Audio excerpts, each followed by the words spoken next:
Glória ao nosso Senhor Jesus Cristo. Eu quero saudar a igreja com a paz do Senhor. Amém, meus irmãos?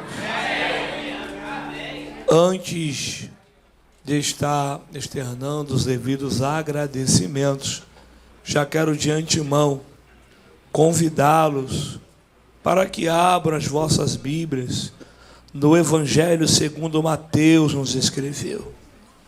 Capítulo 5, nós faremos menção do versículo 13, Evangelho de Jesus, sob a visão de Mateus.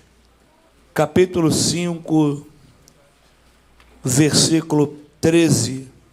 Eu quero agradecer ao Senhor, louvar a Deus pelo valioso privilégio que me fora gerado de mais uma vez poder estar aqui nesta casa de oração abençoada, que tão bem recebe tanto a mim como a minha esposa. Muito feliz de ter esse privilégio de tantos anos poder atender ao pastor Fábio, ter o carinho do pastor Fábio, da sua esposa, sobre a minha casa. Então, estou muito feliz, extremamente constrangido de poder fazer parte dessa ocasião tão especial, que é o aniversário desta casa de oração que Deus levantou nesse bairro para fazer a diferença. Eu creio que tem feito. Isso é visível mediante como a gente sente, né? A presença de Deus aqui nesta casa se manifestando através da vida de cada um dos irmãos que aqui estão. Então, pastor Fábio, que Deus continue abençoando muito o senhor. O senhor tem plantado a boa semente, com muito trabalho, tanto o senhor como a senhora. Os senhores têm regados com lágrimas e Deus tem dado crescimento. E o crescimento é essa safra aqui de obreiros que está para ajudar o senhor. O pastor não faz obra sozinho.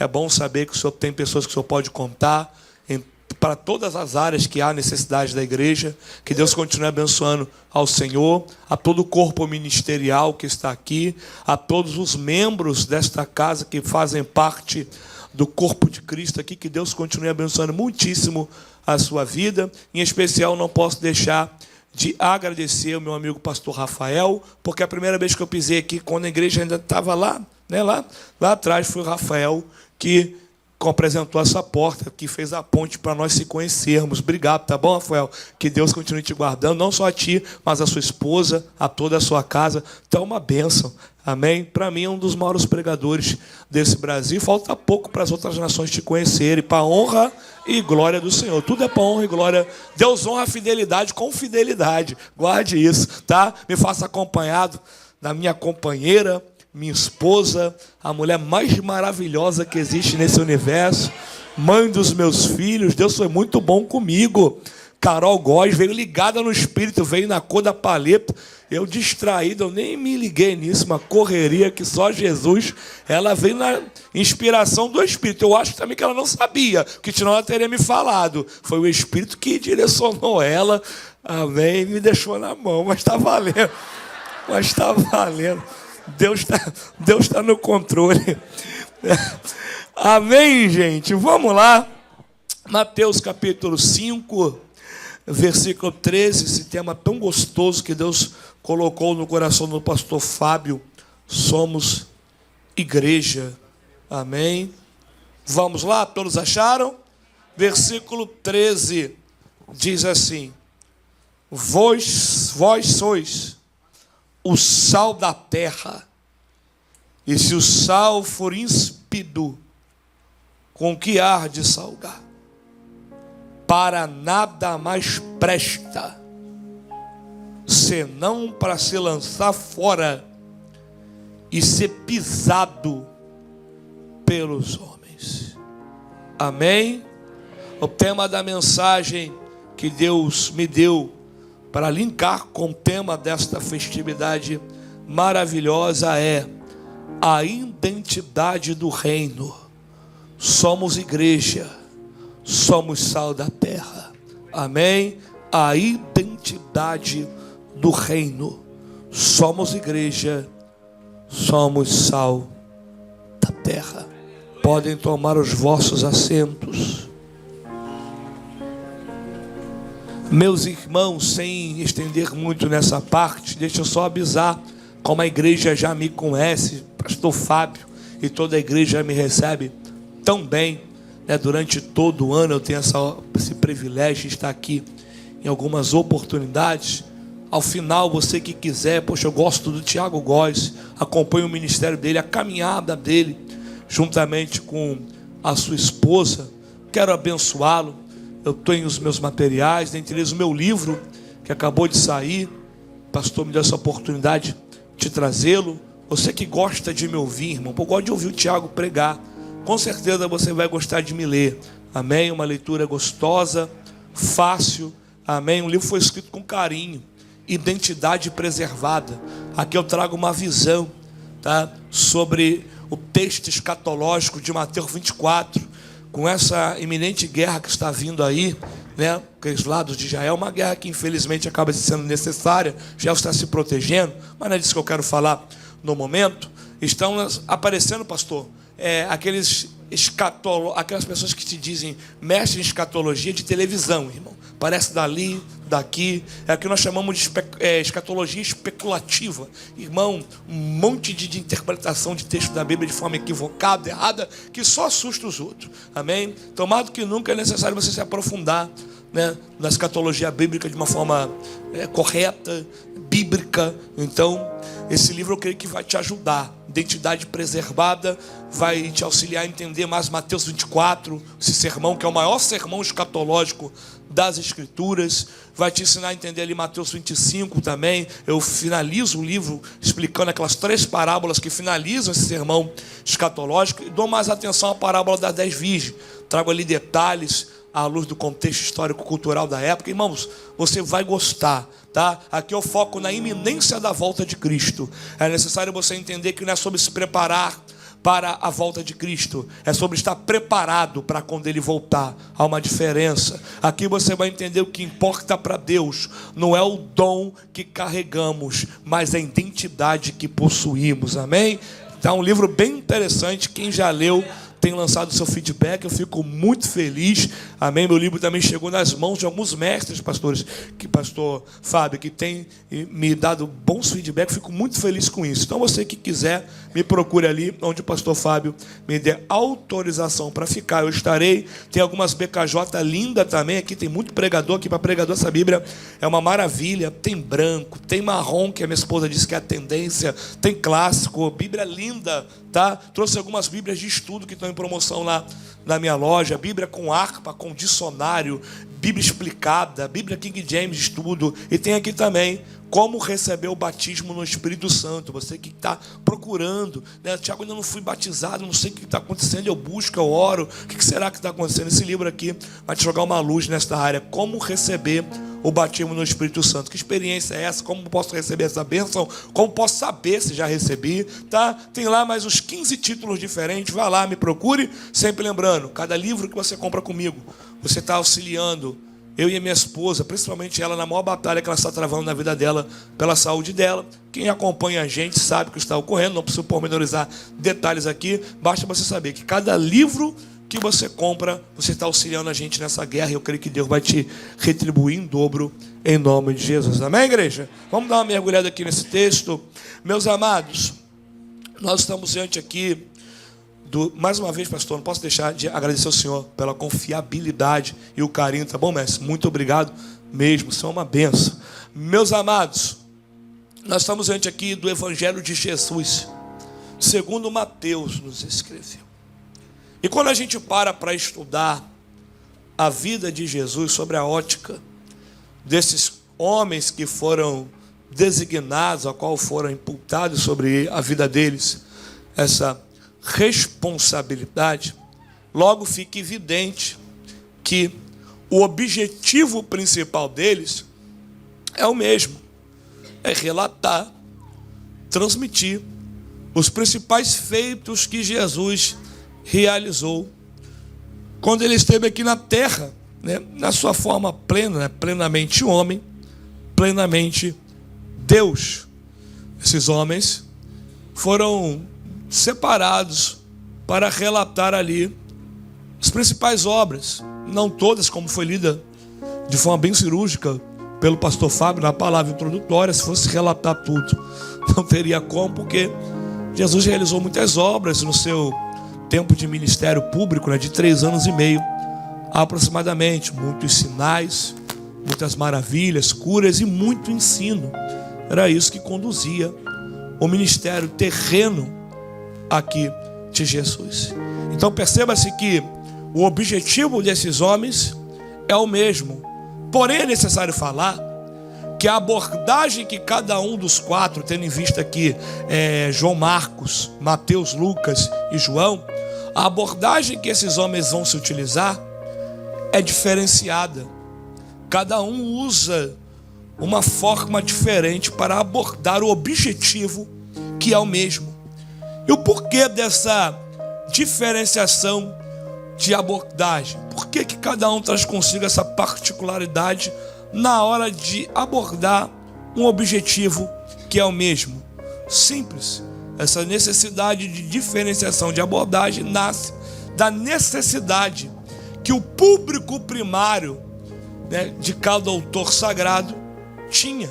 Quando esses homens vão escrever a sua obra, inspirados pelo Espírito Santo, sobre Cristo, cada um deles tem um público específico, o que chamamos de os primeiros destinatários. E no caso de Mateus, né, que é o livro para a nossa mensagem aqui, nessa abertura do aniversário da igreja, quem é o público primário de Mateus? São os judeus ali da região da Judéia.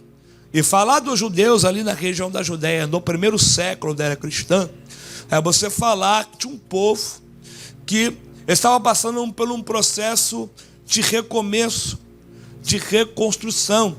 Afinal de contas, eles vieram de um período de muitas guerras que foram travadas, principalmente ali, naquele período de 400 anos, que nós chamamos de 400 anos de silêncio, denominado de período interbíblico, ou período intertestamentário, onde Deus se calou, não houve inspiração do Espírito Santo, porém Deus não deixou de agir.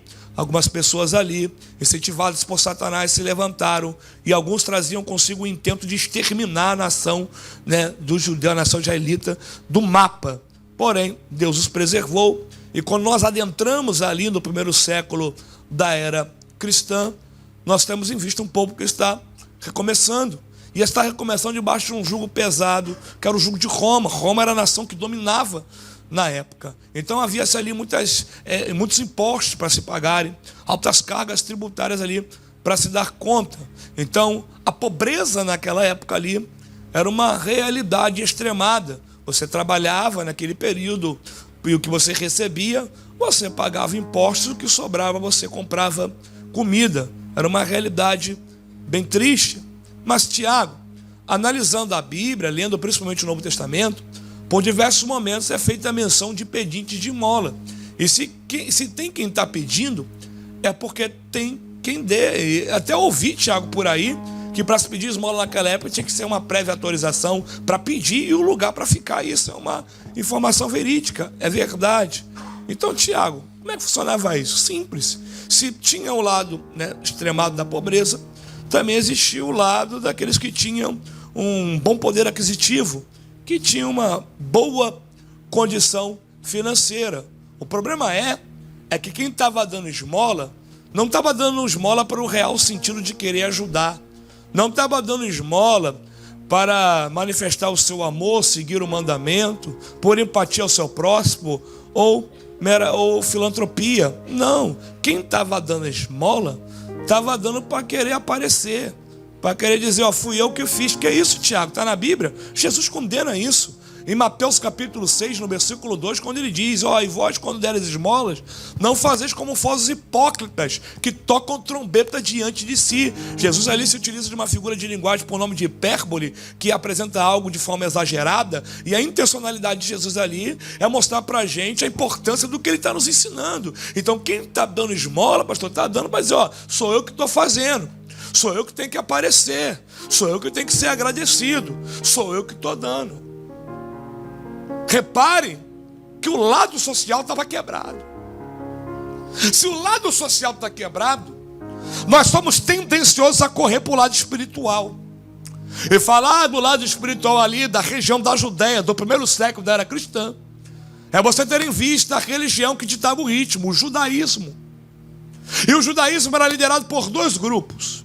Um grupo minoritário, porém formado pelos camaradas que eles formavam ali a parte dos aristocratas, como a gente pode denominar, os camaradas com alto poder aquisitivo, que era o sal dos seus, e ocupavam as cadeiras de maior importância. E o outro grupo era o grupo dos fariseus. Tanto um quanto o outro, tanto um grupo como o outro, era formado por homens extremamente soberbos, arrogantes, cheios de si. Na mente deles, só eles prestavam, ninguém valia mais nada. Esses homens achavam que tinham a chave da porta para se dar acesso a Deus. Eles construíram uma cerca em volta do Senhor e só podia chegar até Deus quem eles queriam. Esses homens, durante a sua caminhada, perderam a sua identidade. Muitos não sabem, mas a história da origem dos fariseus é algo lindo. Os fariseus surgiram durante um dos períodos mais difíceis para Israel, durante o 2º século antes de Cristo ali, quando ocorreu uma guerra chamada de ou a primeira revolta judaica ou a guerra dos Macabeus. Um homem ali terrível, oriundo da dinastia dos Seleuco, que era um dos imperadores de Alexandre o Grande, que viveu pouco, conquistou muito. Quando morre, seu reino é dividido. Dentre essa divisão, um dos seus generais, por nome de Seleuco, forma o Império Seleucida. Do Império Seleucida vem um homem por nome de Antíoco IV, Antíoco Grande, Antíoco Epifânio, tudo a mesma pessoa. Ali no 2º século antigo, esse homem foi terrível. Ele queria exterminar Israel da face da terra. Não teria tempo para elencar as barbáries que esse camarada cometeu. Mas durante essa investida dele, se levanta uma família, os Asmonianos, e no comando de um homem por nome de Matatias, junto com seus filhos, Judas, Simão, Jonathan, Macabeu, eles pegam um povo, vão para o deserto, se ajuntam para poder enfrentar o inimigo. E é nesse cenário que surge um povo chamado os Raicindins, que vieram ajudar os asmoneus, que significa povo piedoso. Os fariseus vieram dessa tribo. Por que fariseu? Fariseu é oriundo da palavra hebraica parash, que significa ser separado. A intenção de Antíoco era implantar a força, a cultura, a forma de se pensar grega no meio de Israel, tirar toda a cultura grega, exterminar toda a escritura e exterminar toda a cultura hebraica, tirar toda a escritura e se colocar ali a forma grega de se pensar. E esses homens se separaram para preservar as tradições, a palavra, tudo aquilo que Deus havia transmitido ao povo judeu. Guerrearam, tiveram as lutas, tiveram algumas vitórias. E esses homens, eles foram cuidar, depois que eles ganharam a batalha contra o Nicanor, que era um dos líderes de Antíoco. Dali, por exemplo, surge a Porta Formosa. Muita gente não sabe, mas a Porta Formosa tem o nome de Porta de Nicanor. Foi uma porta construída em homenagem a essa vitória que Deus deu a Judas Macabeu contra Nicanor. Foi algo tremendo. Muita coisa aconteceu naquele período. Enfim, esses homens, os fariseus, eles ganharam essa responsabilidade de guardar a lei, guardar as escrituras, guardar tudo aquilo que era ligado ao Senhor. Só que no meio do caminho eles se perderam. Perderam a sua identidade. Começaram a fazer muito e deixaram de ser o que era para serem. A ponto de Jesus, numa das suas ministrações, confrontar eles diante de todo mundo. Mateus 23. O público está de um lado, os fariseus estão de outro. E Jesus abre a boca e prega no versículo 3. Façam tudo o que eles falarem, porque de lei ninguém entende mais do que eles. Mas não ajam de acordo com as suas atitudes, porque eles falam, mas não fazem. Versículo 4, Jesus diz: querem atar um jugo pesado sobre o povo, mas eles nem com um sobeto os querem mover. É em Mateus 23 que aparece as 7 condenações e as 7 definições que Jesus dá a esses homens. Por 7 vezes, pastor Fábio, Jesus condena essa liderança daquela época. Ai de vós, ai de vós, ai de vós, ai de vós. Por 7 vezes também Jesus define eles como hipócritas. Hipócritas. hipócritas. Hipócritas. É interessante falar que tal expressão hipócrita, no grego koiné, neotestamentário do Novo Testamento, você se depara com a expressão grega hupokrites, que foi traduzida na nossa língua portuguesa por hipócrita. Tal expressão grega era associada aos atores que contracenavam nas peças teatrais que aconteciam na Grécia. Atores que contracenavam usando máscara, uma máscara de cera. Dessa máscara de cera, por exemplo, vem do latim a origem da expressão sinceridade, que nada mais significa duas expressões: sine, cerus, sem máscara, e o oposto disso, uma pessoa de máscara. E o que tem? Que a pessoa de máscara, ela não mostra a verdade pela frente, a verdade só aparece por trás. Parece boa coisa pela frente, mas por trás não presta. Fala bem pela frente, mas por trás fala mal. Estamos juntos pela frente, por trás quero mais que tudo berrado. Esses homens mostravam uma coisa que verdadeiramente eles não eram. E Jesus está dizendo: hipócritas, quem vos livrará da ira vindoura? É por isso que esses homens tinham tanta raiva de Jesus, por isso que essa liderança daquela época tinha tanto ódio de Jesus, porque Jesus baseou seu ministério indo na contramão de tudo que esses homens diziam. E dentre essas vezes que Jesus confrontou eles, entre esses confrontos, oh aleluia, está Mateus 5, onde está inserido o texto ao qual eu acabei de fazer menção. Mas para entender ele, é necessário entender o início do sermão. Que sermão é esse? O sermão da montanha. Porque o sermão da montanha vai nos ensinar, vai nos apresentar qual é o verdadeiro padrão de conduta, qual é a verdadeira identidade de um cidadão do reino dos céus. Jesus está em alta, há uma multidão seguindo ele, os seus discípulos também estão com ele, e é nesse momento que ele decide subir para o alto de uma montanha, para se utilizar da tecnologia que ele tinha disponível na época, o vento que levaria a sua voz, e todos ouviriam o que ele ministraria naquele momento, um dos maiores sermões registrados, ó glória, de Jesus na Bíblia Sagrada. E quando ele vai iniciar, ó glória, a ministração desse sermão, ele começa lá em Mateus capítulo 5, versículo 3, dando um tapa sem mão na cara desses fariseus, porque ele abre a boca e diz: bem-aventurados, ou aleluia, os pobres de espírito, porque deles é o reino dos céus. Vou repetir: bem-aventurado os pobres de espírito, porque deles é o reino. Olhe para cá, redobre a sua atenção, por favor. Pobres de espírito, o que significa isso? Espírito ali, no grego bíblico, é um dativo. O dativo ele pode significar uma ação que ocasiona algo em quem está recebendo ela. Essa ação, né, esse aspecto dessa ação com significado causativo é interessante, porque é o Espírito que transforma quem está recebendo ou coloca nessa condição de pobre. E esse pobre aqui, a palavra grega ali é pitochos. Não está apresentando alguém desprovido de uma boa condição financeira. Não está apresentando alguém desprovido de ter a condição de ter boas roupas, assim como o Rafael está vestindo bonito, todos os varões, toda a igreja. Amém? Não, de comer nos melhores restaurantes, assim como o Rafael vai me levar daqui a pouco, né, meu amigo? Amém? Em nome de Jesus, oh glória. Não é isso. Essa ação ocasionada pelo Espírito, esse pobre, isso aqui é melhor entendido como dependente.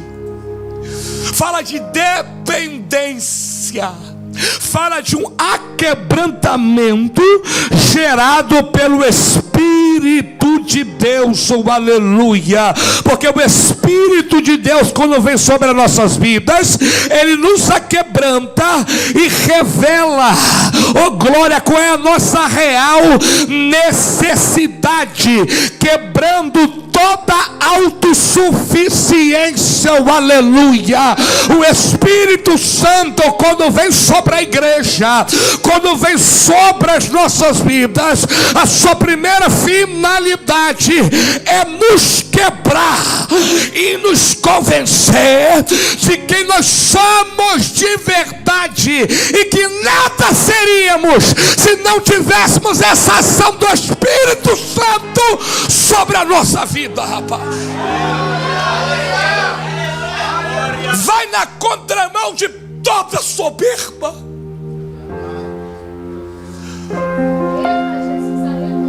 Vai na contramão de toda altivez.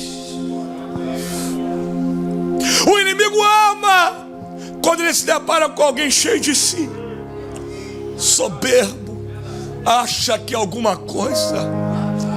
Mas para esse tipo de pessoa, a Bíblia tem um ensinamento. Qual? Provérbios capítulo 16, versículo 18. A soberba precede a queda, e a altivez de espírito precede a ruína. Oh rapaz, aprende uma coisa, nunca se esqueça: nem sempre o inimigo vai tentar te derrubar tacando pedra. Não. Muitas são as metodologias que ele se utiliza para atacar a igreja. Ou vocês já esqueceram daquele demônio que se manifestou na vida de uma jovem lá em Filipos, que eu chamo de demônio missionário? Por quê? Atos capítulo 16, versículo 17, quando Paulo passava, ele apontava e dizia: não presta, não vale nada. Não era isso não. Ele dizia: anunciador do evangelho. É tipo assim dizendo: ó, quando prega o fogo desce. Se tu não for o dirigente da mesa de oração, o céu não abre. Se tu não for solista do departamento, o poder não desce. O ego fica lá em cima. Aprende uma coisa: Deus não é muito de ficar elogiando ninguém diretamente, não, porque Ele sabe que o nosso ego, o meu ego é fraco. Ele não tem problema de falar da gente para terceiros. Eu sempre digo isso: para terceiros Ele não tem problema de falar quem tu é de verdade, mas diretamente, aonde que Ele elogiou Jó diretamente? Ó, tu é o cara, hein, Jó? Tu é temente a mim, hein? Tu é sincerudo, desvia do mal como ninguém, hein, Jó? Ele falou para o diabo, mas não falou para Deus. Deus falou para o diabo, mas não falou para Jó. Aonde você vê Deus chegando para Moisés: ei, Moisés, contigo a intimidade é diferente, é no rosto a rosto, é no boca a boca. Falou para Miriam e Arão em Números capítulo 12, mas não falou diretamente para Moisés. Aonde você vê Deus falando para Davi: ei, Davi, tu é o cara segundo o meu coração, hein? Tu é o cara, tu é um dos Se Davi, sem saber disso, já vacilou, imagina sabendo. Ele ia errar dizendo: Deus está comigo.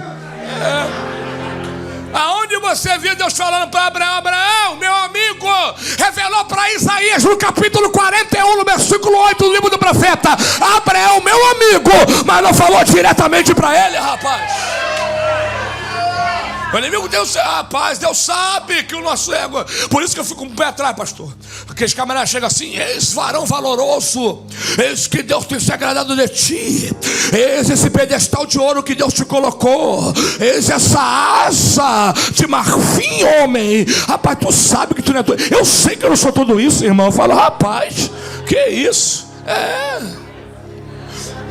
É um dos meios do inimigo tentar nos derrubar. O problema não está no elogio, é na forma que eu não sei receber em si. Mas Deus vai na contramão de tudo aquilo que o elogio pode me ocasionar. Não algo generalizado, calme. Mas é preciso que a gente entenda isso, que uma das armas do inimigo tentar nos derrubar é a soberba. Mas Deus vai na contramão disso, porque o Espírito Santo, quando vem sobre a igreja, o Espírito Santo, quando vem sobre as nossas vidas, Ele nos lá quebranta-nos por completo. Ele revela para a gente qual é a nossa verdadeira necessidade. Como assim, pregador? Muita gente não entende Mateus capítulo 12, versículo 31, 32, quando é falado ali sobre a blasfêmia contra o Espírito Santo. E as pessoas perguntam: Tiago, o que quer dizer isso? Será que é rir do mistério de alguém? Irmão, se fosse isso, nosso meio pentecostal estava perdido. Porque tem uns mistérios que são engraçados, pastor, e pega a gente de surpresa, e a gente ri sem maldade. Se não tivesse perdão para isso, rapaz, um monte de gente já estava condenada, irmão. Não é isso, não. É necessário que a gente, para entender esse texto, dê uma olhada panorâmica em toda a teologia do Novo Testamento. Qual é, ó glória, a funcionalidade principal do Espírito Santo? João capítulo 16, versículos 5, 6, 7. Ele vem para me convencer de quem eu sou de verdade, um pecador. E se eu sou um pecador, eu preciso de uma solução. Quem é a solução? Cristo. Agora volta para Mateus capítulo 12, dá uma olhada na perícope, no contexto. O que está acontecendo ali? Há uma liderança religiosa, os fariseus, diminuindo as obras de Cristo. Estão dizendo que a obra de Cristo é obra de demônio. E quando eles estão fazendo isso, eles estão diminuindo Jesus. Se eu diminuo Jesus, eu tiro Cristo do seu lugar de direito. E se Cristo não está no seu lugar de direito, não tem regeneração, não tem justificação, não tem santificação, oh, aleluia. Porque quando o Espírito Santo me convence de quem eu sou, que eu sou um pecador, eu preciso da solução. E essa solução está em Cristo, oh, aleluia, que nos limpa, que nos cura, que nos regenera, que nos justifica, oh, aleluia, oh, glória. Então o Espírito Santo, ele tem como função nos aquebrantar, oh, aleluia, fazer com que a gente entenda que a gente não merece nada, mas Deus decidiu fazer tudo pela gente, entregando o seu filho amado, o seu único filho, sem pensar duas vezes. Pastor Fábio, ele entregou Cristo para morrer numa cruz, que era para mim, que era para você, oh, aleluia, oh, glória, mas ele entregou o seu filho para poder tratar o que o homem não podia tratar. E o Espírito Santo, pastor, ele nos mostra isso e nos reduz, nos coloca numa posição para que a gente entenda que a gente não merecia nada. É por isso que na continuação Jesus grita, Mateus 5,4: bem-aventurados são os que choram. Bem-aventurados são os que, pois alcançarão a justiça. Oh, aleluia. Escute isso aqui, porque nessa introdução eu quero trazer a primeira marca da igreja. Deus falou comigo nesse tema. Deus falou assim: avisa lá na Siloé em chamas, que enquanto ali houver o coração aquebrantado, Satanás não vai parar essa igreja. Eu vou repetir: nenhuma ferramenta do inimigo pode parar uma igreja quebrando, glória. Já entenderam ali, pastor? Já entendeu ali? Já entendeu? Vou repetir: uma igreja quebrantada pelo Espírito, contra ela as portas do inferno não prevalecerão. Cadê você que está entendendo isso? Cadê você que pode começar a abrir a tua boca para adorar? Há uma ação quebrantadora do Espírito Santo aqui nesta casa. Tem corações que estão sendo amassados, tem almas que estão sendo tratadas. Céu e calababadaravassúria, dubi calababadaravasaio. O Espírito Santo quebranta. E por quê, Pai? Porque quem vive, oh, aleluia, aquebrantado pelo Espírito, é uma igreja cheia da presença de Deus. Oh, aleluia, vou repetir: quem vive aquebrantado pelo Espírito se torna uma igreja cheia da presença de Deus e tem o favor de Deus sobre a sua vida. Pregador, tu vem no aniversário da igreja para ficar mexendo com o meu emocional? Vamos lá, filhão, é Bíblia adentro. Oh, Isaías capítulo 57, versículo 15: Deus habita no alto e sublime trono, mas também habita com os aquebrantados de coração. Cadê você que está entendendo isso? Cadê você que está entendendo isso? Oh, aleluia. E aonde que a Bíblia diz, Tiago, que o favor de Deus está sobre os aquebrantados? Vamos lá. Salmo 51, versículo 17. No dia mais difícil da vida dele, Davi descobriu o quê? Que o coração contrito e aquebrantado Deus não desprezará. Abre a tua boca para adorar. Abre a tua boca para adorar. Somos igreja. Somos igreja. Somos igreja. Somos igreja. Somos igreja. Somos igreja. Somos igreja.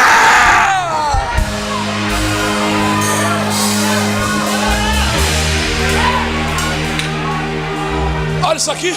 É só introdução. Olha isso aqui, rapaz. Oh, glória. Isso aqui é gostoso. Tema desse gostoso, pastor. Oh, aleluia. Só estou preparando o caminho. Olha para cá. Oh, glória. E sabe o que é mais gostoso? Sabe o que é mais gostoso? Que uma igreja quebrantada pelo Espírito, ela sabe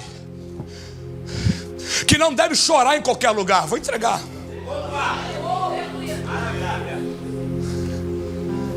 Existe o local certo para se derramar lágrimas. O aquebrantamento gerado pelo Espírito traz consigo essa configuração. Não é que ele vive chorando em qualquer lugar. Ele sabe que existe um local certo para se derramar lágrimas. Não é sobre ficar chorando na casa de um, de outro. Não é só ficar chorando de esquina por esquina. Não. Quem é quebrantado pelo Espírito Santo, ele sabe que existe um local certo para se derramar lágrimas, que é os pés do Senhor. Oh, aleluia.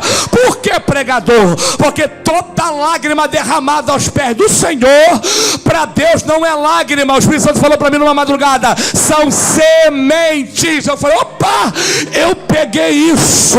Cada lágrima que é derramada diante do trono de Deus, aos pés do Senhor, não cai em qualquer lugar, não são qualquer coisa e não são acolhidas de qualquer forma. Pregador, mostra na Bíblia, vamos lá.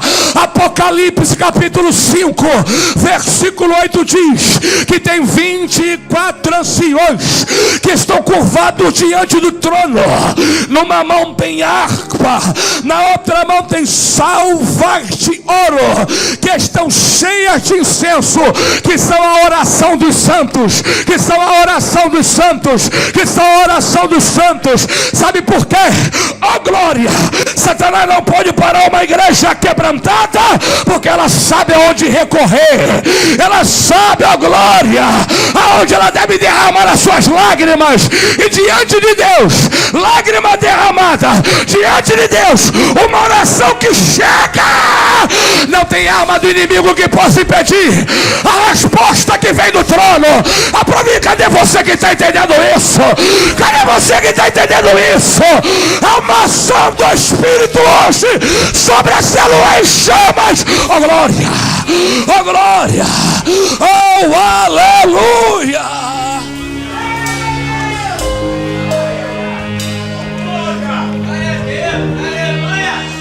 Bem-aventurados pobres de espírito. Então vamos lá. Tema da mensagem: identidade do reino. Somos igreja. Primeira marca: o aquebrantar. E olha só, pastor, e esse aquebrantamento é gerado pelo Espírito. E todo aquele que é quebrantado pelo Espírito, ele carrega consigo um selo. Aí você entende o porquê que o diabo tem tanta raiva da tua vida. Porque você é selado. O selo define o valor. Aí Deus falou assim para mim: meu filho, eu coloquei valor em algo que não tinha valor nenhum. Eu falei: rapaz, isso dá um hashtag lá na mídia da Siloé, hein? Deus colocou valor em algo que não tinha valor nenhum. Dá um hashtag bonito lá na mídia da Siloé. Oh glória, eu gosto disso. Oh glória. O pastor selo. naquela época tinha um valor. Irmão, se tem algum colecionador de selo aqui, vai entender o que eu estou falando. Meu irmão, tem selo que vale muito dinheiro, pastor, mas muito, papo de milhão. Selo raro. Então naquela época, para se poder mostrar o valor de algo, ou de algumas peças, de alguns documentos, aquilo que estava escrito, eles eram selados. E nós também, quando fomos configurados como igreja, também fomos selados. E o valor desse selo está onde? Vamos para a Bíblia, pastor? É por Bíblia, né? 1 Coríntios capítulo 6, versículo 19. E não sabeis vós que sois templo do Espírito? Versículo 20, Paulo explica: porque foste comprado pelo bom. Que preço é esse? 1 Pedro capítulo 1, versículo 17 e 18. E não foste resgatado da vã maneira que vivia, comprado por prata e ouro, não, e sim pelo sangue.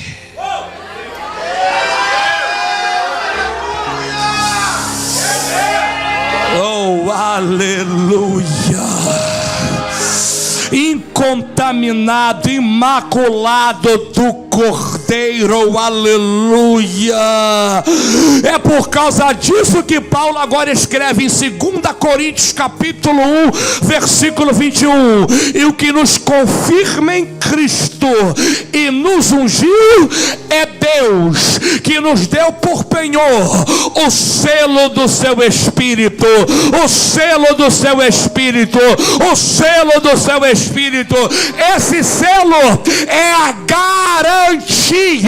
É por isso que o diabo tem raiva de você. Ele te olha e a intenção dele é te levar para o inferno. Te viu mentindo um dia, te viu adulterando outro dia, te viu usando droga no outro dia. Ele olhou e disse: tem que morrer. Mas graças a Deus que antes da morte chegar, Cristo chegou primeiro.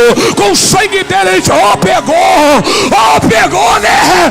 Só quem foi alcançado pelo sangue de Cristo, dá o pulo dessa cadeira e abre a tua boca para adorar. Há uma garantia de Deus sobre a tua vida. Há uma garantia de Deus sobre a tua vida. Há uma garantia. Tu és selado. Tu és selado. Eu quero pedir pela primeira vez na mensagem para você pegar na mão do teu irmão. É a primeira vez, pastor. Não dá nem para ninguém falar: Tiago, coisa chato. É a primeira vez que eu vou pedir. Pega na mão do teu irmão de forma educada, sacode ele de forma educada, para não deslocar o ombro dele. Sacode. E quem é cheio do Espírito, me ajuda a pregar. Libera uma palavra aí dizendo: tu és selado, tu és selado, tu és selado, tu és selado, tu és selado, tu és selado. Só quem é selado pelo Espírito, abre a tua boca, rasga a tua alma e adora. Somos igreja, somos igreja, somos igreja, somos igreja.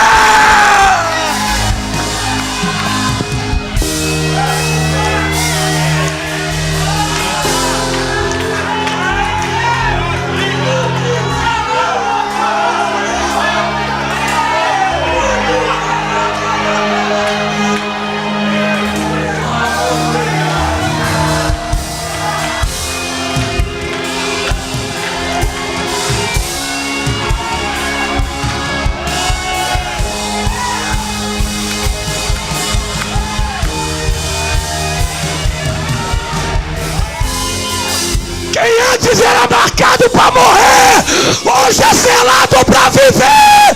Oh, aleluia! Oh, aleluia!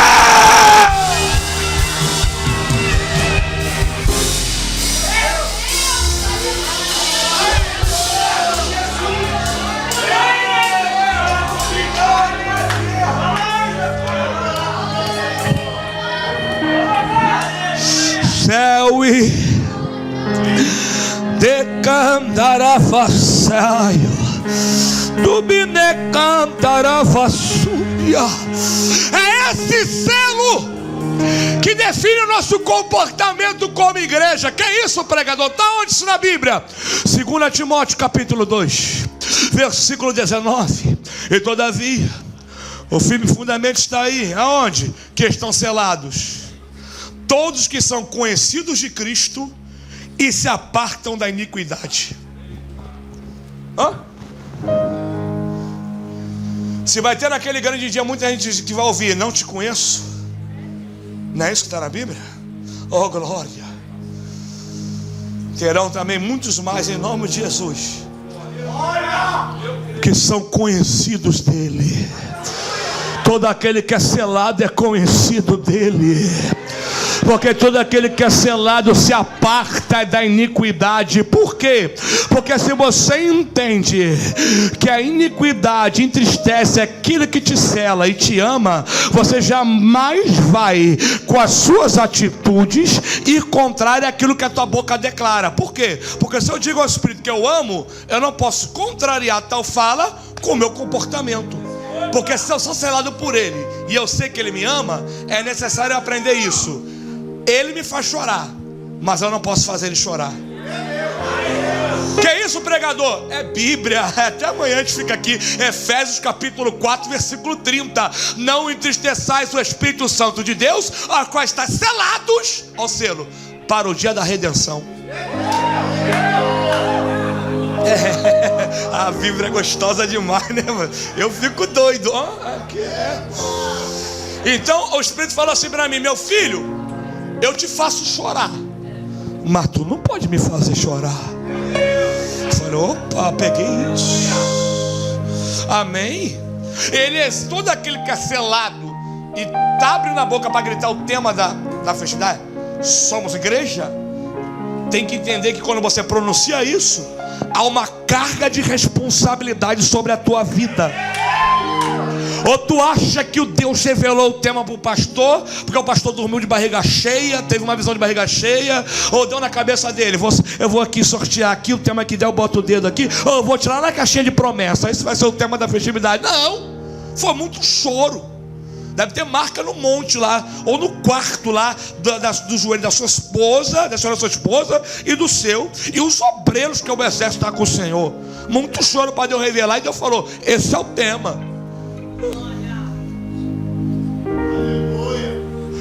Para abrir a boca para dizer somos igreja, é necessário entendermos que é uma carga de responsabilidade sobre a nossa vida. Oh, aleluia. Porque esse selo que me configura como igreja também vai extrair de mim, me obriga a produzir um comportamento adequado. Paulo me ensinou lá em Filipenses 3:20 que a minha cidadania não é aqui, não é terrena, é no reino. É celeste. É celeste. Então, para mim dizer sou igreja, para mim dizer tenho identidade do reino, é necessário produzir um padrão comportamental de acordo com aquilo que está sendo pronunciado pela minha fala. E alguém que está ouvindo Jesus entendendo isso, logo perguntaria: mas como assim, Senhor? Como eu tenho que me comportar? O que é que eu tenho que fazer? Ah, Jesus, solta. Entendam. O que é Jesus? Vós sois sal da terra. Oh, aleluia. Vós sois sal da terra. E se o sal for íspido, com que há de salgar? Para nada mais presta, senão para lançar fora e ser pisado pelos homens. Só que eu não fui selado para ser pisado por homem nenhum. Vai pegar, irmão, vem comigo aqui. Pastor, tem mais quanto tempo para acabar a mensagem? 5, 3 minutos, 1 hora? Eu sei, fala aí, pastor. Pode falar que eu quero voltar, pastor. Mais 5 minutos também, vem comigo. Mais 5. Tu me ouve mais 5 minutos? Pastor, teve misericórdia de mim. Olha para cá, olha para cá. Olha para cá. É só um aperitivo, só estou preparando o caminho. Fica tranquilo. Olha aqui, ó. Sal da terra. Por que sal? Eu podia elencar aqui no mínimo 7 características, só que não tenho tempo para isso. Então eu vou falar de duas interessantes que mais me chamaram a atenção. Para começar, é necessário que a gente entenda que há uma diferenciação quando Jesus fala de sal e luz, uma diferenciação boa também, porque quando ele usa a expressão sal para referir, né, essa analogia de comportamento, o sal ele faz uma diferença interna e a luz faz uma diferença externa. Amém? Então, quando nós falamos de sal, o sal tem algumas características, dentre ele o sabor e a sua composição exterior. Ele é branco. Então vamos lá, o sabor e a sua composição exterior. Ele é branco. O sabor, interessante. Por quê? Porque o sal, ele não precisa ser visto para fazer a diferença.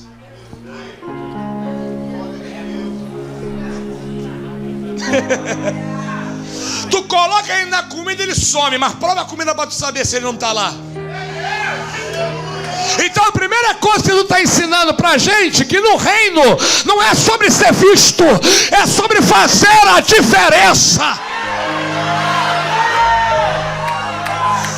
Oh glória! Não é sobre querer aparecer, rapaz. Oh aleluia! Aí o Espírito Santo falou: meu filho, o problema é que hoje em dia tem muita gente aparecendo muito e não fazendo diferença nenhuma. Eu falei: peguei.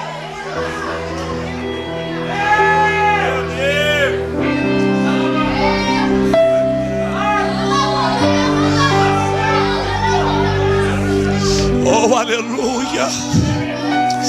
Oh aleluia! Oh aleluia! Oh aleluia! Oh glória!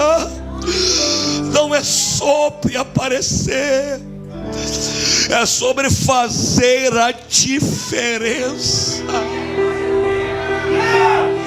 Tem um homem na Bíblia que quase ninguém fala nele. Apareceu só uma vez, mas a enorme diferença que esse homem fez não condiz com tanto que ele apareceu. Apareceu uma vez, mas por causa da ação dele, por causa da comunhão dele com Deus. Quem é esse homem? O varão da Macedônia. Feche comigo, porque quase ninguém fala nele. Ele aparece uma vez, porque Deus vai revelar para Paulo que esse camarada está orando lá na Macedônia. Atos capítulo 16, quando Paulo está em Troade, Deus vai revelar a oração desse homem. Sabe quem mexe comigo, pastor? É que quando Paulo chega na Macedônia, em momento nenhum o nome desse homem que orou é mencionado. Em momento nenhum é registrado na Bíblia a presença desse homem. Ele não precisou aparecer para fazer a diferença. Oh aleluia! Tem gente que pensa que só pode fazer a diferença se tiver oportunidade. Tem gente que pensa que só pode fazer a diferença se tiver cargo. Tem gente que pensa que só pode fazer a diferença se o nome dele for mencionado. Irmão, glória, ser igreja não é sobre aparecer, pastor, é sobre fazer a diferença. Ser igreja não é sobre levantar placa nenhuma, é sobre fazer a diferença.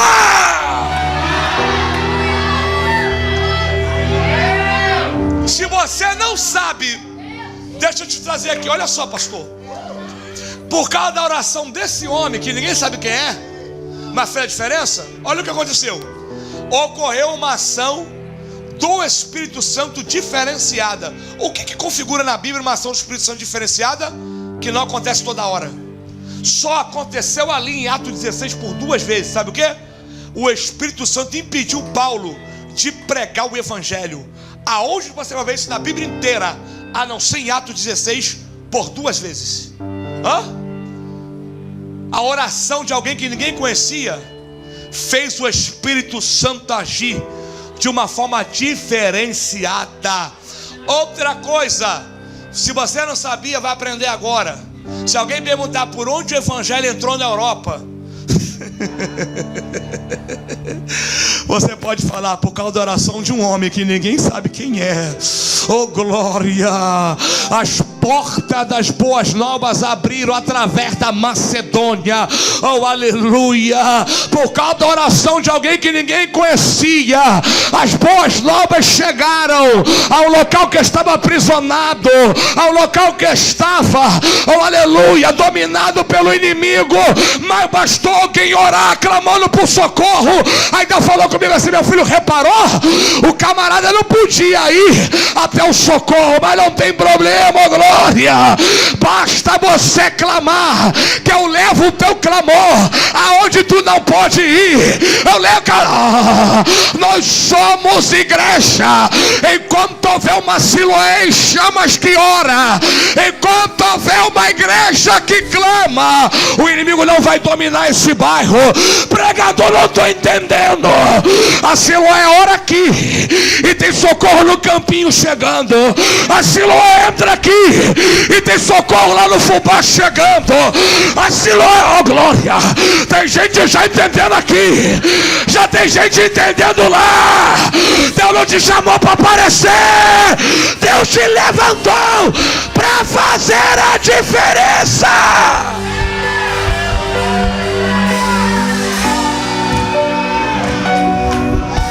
Pega na mão do teu irmão, é a segunda vez que eu vou pedir. Pega na mão dele. Pega na mão dele, pega na mão dele, sacode, sacode. Pode sacudir de forma carinhosa, carinhosa, sacode. Sacode, tem gente cheia de Espírito Santo aqui nesta casa, sacode. Sacode, sacode. Olha para ele e diz: não é sobre aparecer, é sobre fazer a diferença. Não é sobre aparecer, fala para ele, é sobre fazer a diferença.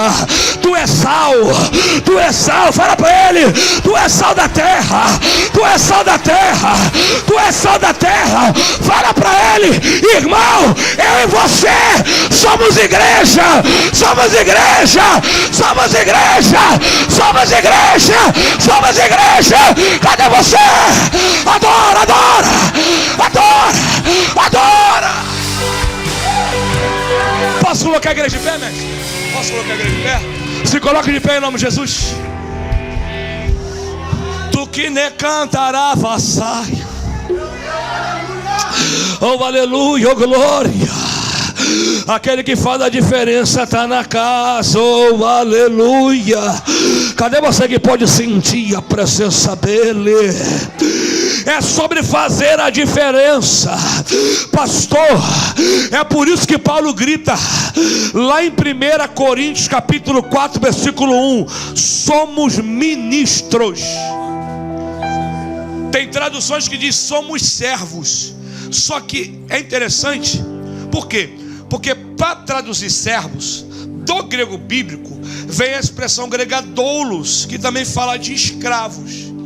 Mas a maioria das vezes, para traduzir para ministro, vem a palavra grega ruperetes, ou rupereta. Oh glória, coisa boa, né? Ninguém nem sabe quem é. Remadores que ninguém nem sabe quem é. Escravos remadores de quinta categoria que ninguém sabe quem é. Que estão aonde? Lá?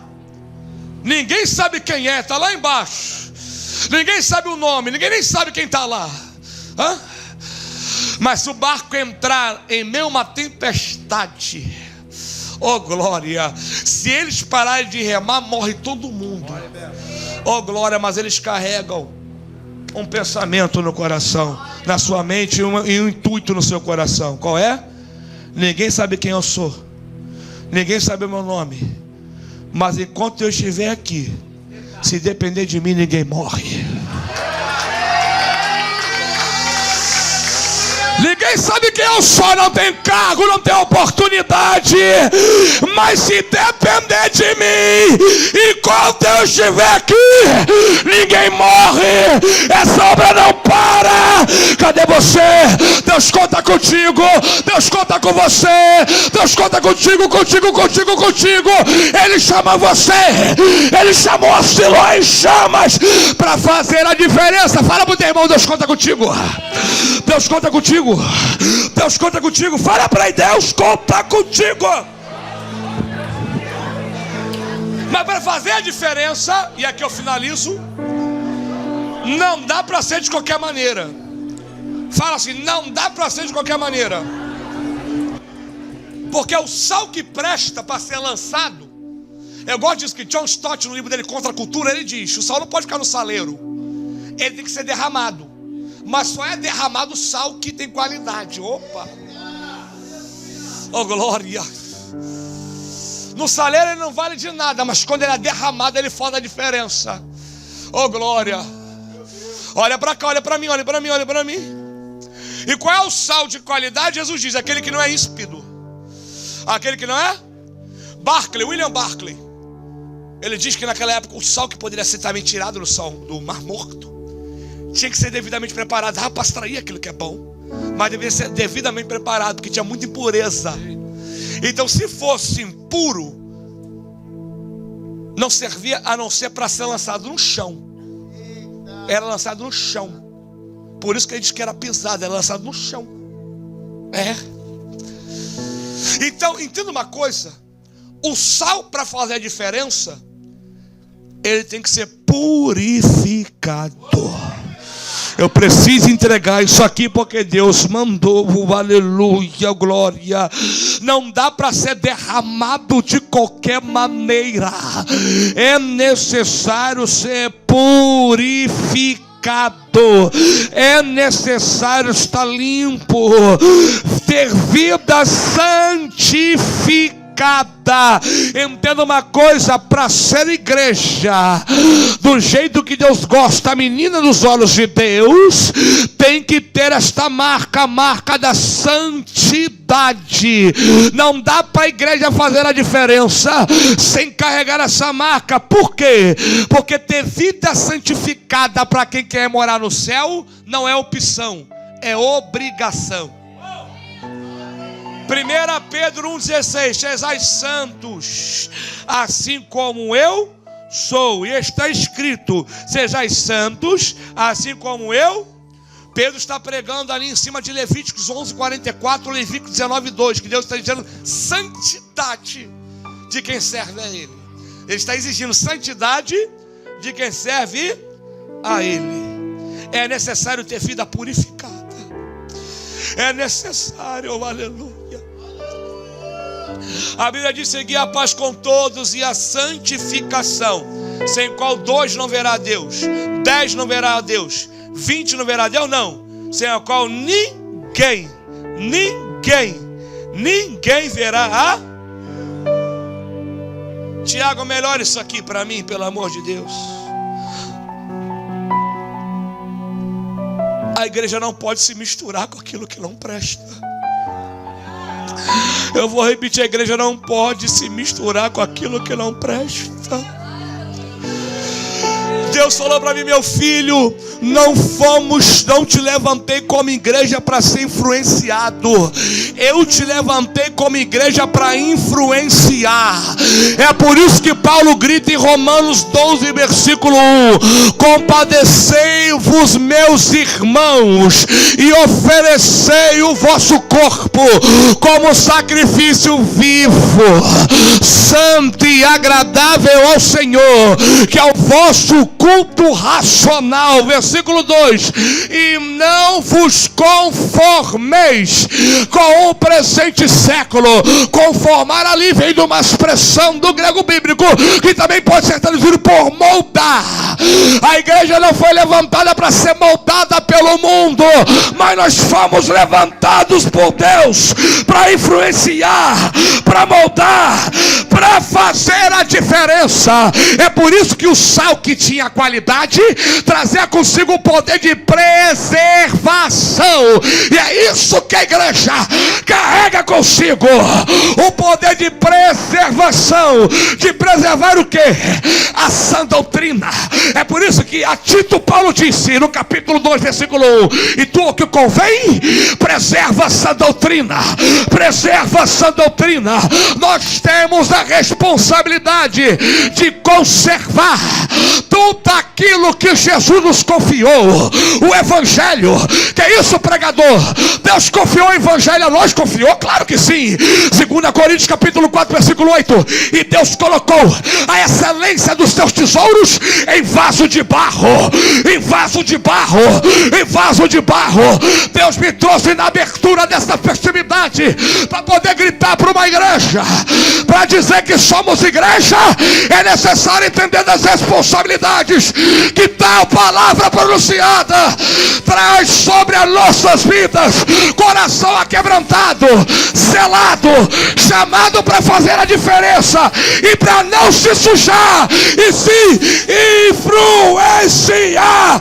É a última vez que agora eu peço e o louvor vai entrar. Pega na mão do seu irmão. É a terceira vez e última.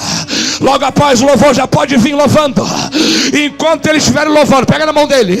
Se tiver alguém que quer entregar sua vida para Jesus, enquanto o louvor estiver sendo entoado, o altar está à sua disposição. Alguém que quer se consertar, alguém que quer ser igreja selada, alguém que sabe que não está legal como a forma que está e precisa ser limpo hoje, que precisa ser regenerado. Durante o louvor você já pode correr para o altar, se derramar aqui, porque hoje tem justificação, hoje tem santificação, hoje o Espírito te sela novamente, hoje o Espírito te limpa. Se tiver alguém para entregar sua vida para Jesus, o momento é agora, porque se Deus mudou a minha vida, um ex-traficante de drogas, alguém que aos olhos da sociedade estava condenado, foram 10 anos, pastor Fábio, prisioneiro de uma vida terrível, que olhava para minha mãe e dizia: teu filho não passa de 18, teu filho não passa de 20, teu filho não passa de 21, 22, está fazendo hora extra na terra. Mas graças a Deus, havia um coração de uma mãe quebrantado diante do Senhor, que chorava, que se derramava e dizia: eu não aceito perder meu filho para essa vida, eu não aceito perder ele. A lágrima que a minha mãe derramou foi uma semente, lembra que eu falei?